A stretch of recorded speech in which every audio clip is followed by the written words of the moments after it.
ఇదైతే కనుమ రోజు తీసిన వీడియో అనమాట. మా ఇంట్లో కనుమ రోజు స్పెషల్గా ఏంటంటే చేసామో చూసేయండి. హాయ్ గైస్, ఈరోజు కనుమ స్పెషల్ నాటుకోడి అయితే తీసుకొచ్చాము. ఇప్పుడు దీన్ని కర్రీ చేయాలి.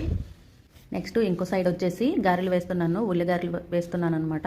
అలాగే వెజిటేబుల్ రైస్ కూడా అంటే పలావ్ లాగా చేశాను. గారెల పిండిని ఎలా డైరెక్ట్గా చేత్తో వేయటం ఎంతమందికి వచ్చో కామెంట్ చేయండి. సంక్రాంతి రోజు స్వీట్, కనుమ రోజు హాట్ చేసుకోవడం మన ట్రెడిషన్ కదా.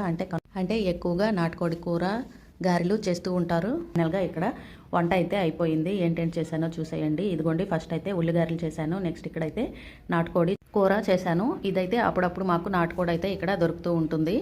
ఎక్కువగా ఫిష్, మటన్ అయితే తీసుకొస్తాము, కానీ ఈరోజు కనుమ కాబట్టి స్పెషల్గా నాటుకోడిని తీసుకొచ్చాము. ముందు రోజే చెప్పి కోడిని అయితే తెప్పించుకున్నాం అనమాట. నెక్స్ట్ ఇక్కడైతే వెజిటేబుల్ పలావ్ని చేశాను. వేడి వేడి వెజిటేబుల్ రైస్,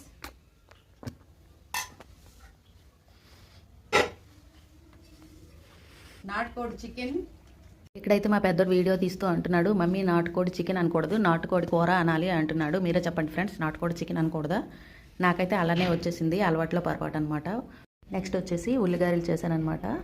నాటుకోడి కూర ఉల్లిగారెలు కాంబినేషన్ భలేగా ఉంటుంది కదా. ఈ కాంబినేషన్ మీలో ఎంతమందికి ఇష్టమో కామెంట్ చేసేయండి. ఈ ఇయర్ అయితే కనుమ స్పెషల్ ఇదన్నమాట మా ఇంట్లో. ఇదండి ఈ రోజుకి వీడియో. ఈ వీడియో కనుక మీకు నచ్చినట్లయితే please like, share, subscribe. Thank you for watching. ఇప్పుడైతే భోజనం చేసేస్తాము. టైం అయితే 2:20 అయిపోయింది, ఆల్రెడీ లేట్ అయిపోయింది. Okay, bye friends, bye.